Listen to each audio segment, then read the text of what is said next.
এখন টুইঙ্কেলকে নিয়ে রয়েছি আমি বারুইপুর হসপিটালে।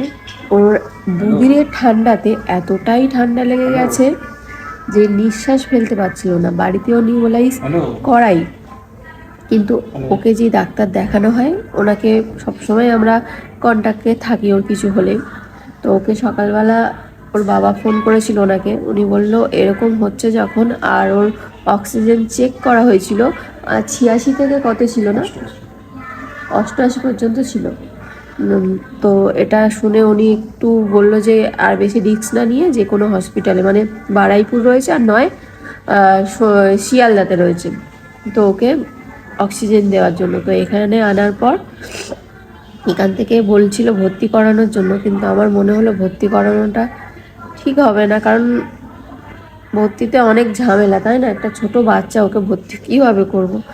তো ওর এখান থেকে দুটো অপশান দিয়েছিল বারুইপুর হসপিটাল থেকে। আমাদের যেহেতু বারুইপুর হসপিটালটা কাছে, ওই জন্য আমরা এখানে এসেছি। তো দুটো অপশান দিয়েছিল, একটা ভর্তি করতে আর একটা হচ্ছে ওর নিউমোলাইজ করিয়ে বুকের এক্সরে করিয়ে ছেড়ে দেবে। আমি বললাম সেটাই ঠিক হবে। তারপর সন্ধেবেলা যদি ওর ডাক্তার আসে তাহলে দেখিয়ে নেবো বাড়িতে গিয়ে। তো সেটাই হচ্ছে এখন। মাম্মামকে দুবার হচ্ছে নিউমোলাইজ করানো হয়েছে, অক্সিজেন কিন্তু দেওয়া হয়নি। কিন্তু এখানে এসে দেখছি প্রায় প্রত্যেকটা বাচ্চার ঠান্ডা লেগেছে, প্রচুর শরীর খারাপ। ওর সাথে সাথে আমারও কিন্তু ঠান্ডা লেগেছে। কালকে রাতে দুটো সিট্রেন খেয়েছি, মানে একটা খেয়ে আমার কাজ হচ্ছিল, আরও একটা খেয়েছি। খেয়ে আমি তাকাতে পারছি না, এখনো পর্যন্ত অনবরত নাক থেকে জল আমার গড়িয়েই যাচ্ছে। পুরো আমার ধারটাও পেয়েছে, ঠান্ডার ধারটা। ঠান্ডা লাগলে বাচ্চাদের খুব কষ্ট। আর এখানে এসে দেখছি প্রচুর বাচ্চারা ভর্তি, তাই না বলো? একই জিনিস সবার ঠান্ডা লাগা।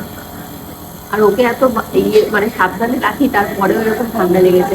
এই যে সিজন চেঞ্জটা হলো, মাঝখানে ঠান্ডা, বৃষ্টির জন্য ঠান্ডা হলো, সেটাতেই হয়েছে।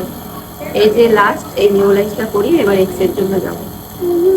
হ্যাঁ, ঠিক হয়ে যাবে। এখন নিউমোলাইজ করি, অনেকটা ঠিক হয়েছে। ওর তো আমরা বাড়িতেই করি নিউমোলাইজ, শুধু অক্সিজেন দেবে বলে আমরা হসপিটালে এনেছি, নাহলে আনতাম না। মা ঠিক হয়ে যাবে, বললাম ঠিক হয়ে যাবে। হ্যাঁ,